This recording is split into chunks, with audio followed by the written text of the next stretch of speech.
किसान भाइयों नमस्कार।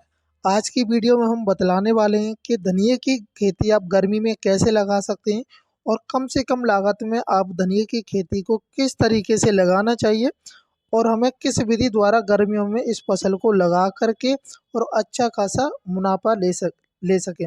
क्योंकि एक धनिये की फसल ऐसी है जो कि हम 12 महीने धनिये की फसल को उगा सकते हैं।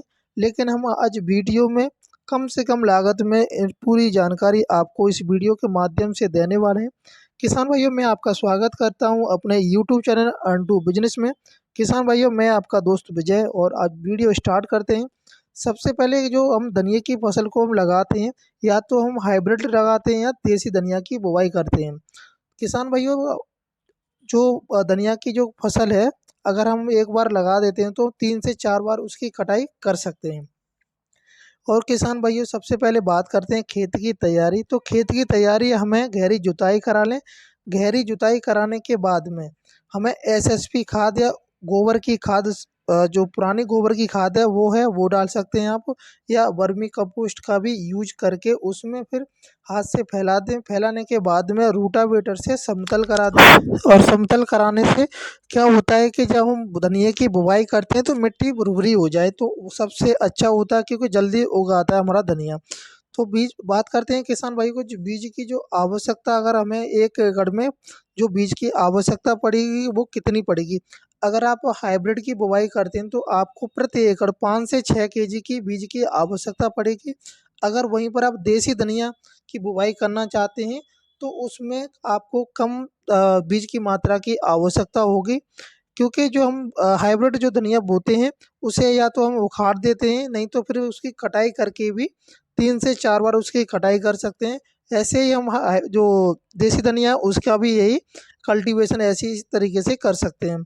किसान भाइयों बात करते हैं कि तापमान जो हमारी धनिया की फसल के लिए जो गर्मियों में जो न्यूनतम और उच्चतम तापमान जो होना चाहिए एक्चुअल में वो कितना होना चाहिए। अगर जो टेम्परेचर जो उसके लिए न्यूनतम माना गया है अगर उससे ज़्यादा जाता है तो हमारी फसल पर बहुत ही ज़्यादा इफ़ेक्ट पड़ जाता है। उसमें पीलापन आने लगता है और उत्पादन पर भी बहुत ज़्यादा इफ़ेक्ट पड़ जाता है। जो तापमान जो इसके लिए उच्चतम है 10 से 35 तक ये सबसे अच्छा माना जाता है।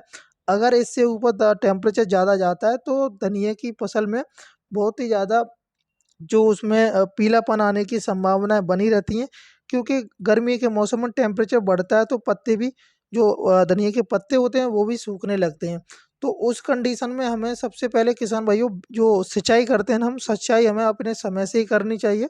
अगर हम सिंचाई समय से नहीं करेंगे तो उसमें बहुत सारी जो बीमारियाँ आने लगेंगी, साथ ही में जो पीलापन नहीं खत्म होगा। और किसान भाइयों अब बात करते हैं सॉइल। सॉइल यानी कि जो हमारी जो भूमि है, जो खेत की जो मिट्टी है उसका जो पीएच मान कितना होना चाहिए।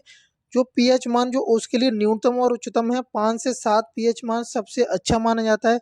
अगर इससे ऊपर होता है तो आपकी जो फसल है उत्पादन आपकी खेती से बहुत ही कम निकलने की संभावनाएं बनी रहती हैं।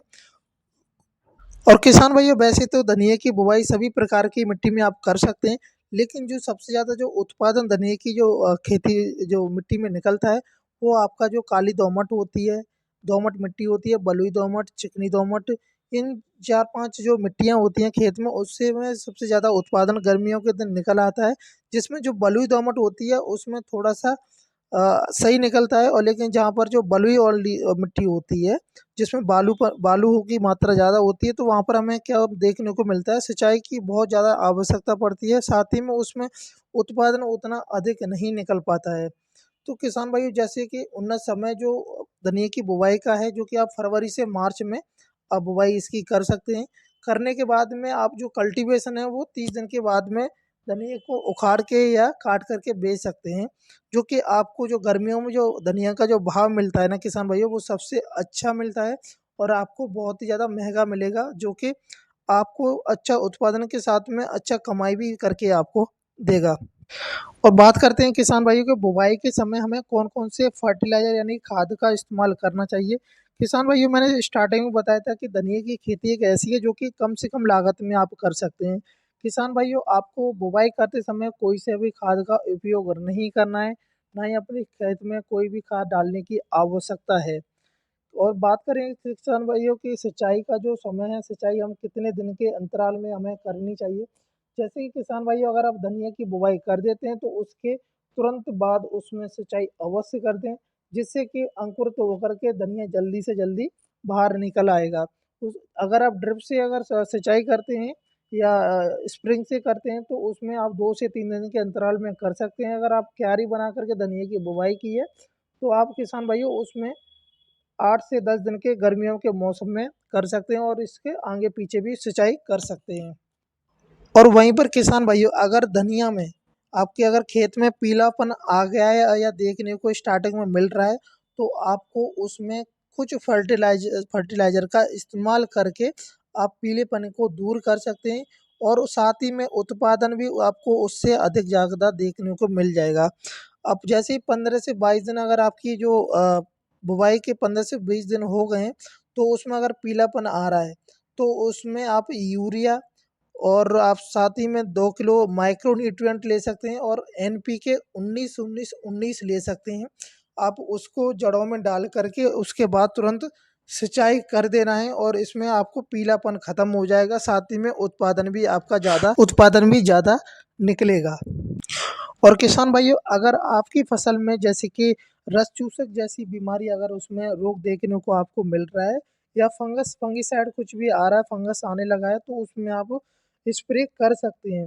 वैसे आपको आवश्यकता बिल्कुल भी नहीं पड़ेगी। अगर आपकी जो जो रोग है अगर देखने को मिल रहा है, तो आप उसमें ह्यूमाक्लोप्रोड ले सकते हैं और यूपीएल की साप ले सकते हैं। फंगीसाइड लेकर के आपको दोनों को मिक्स करके उसमें अपनी फसल में स्प्रे कर देना है।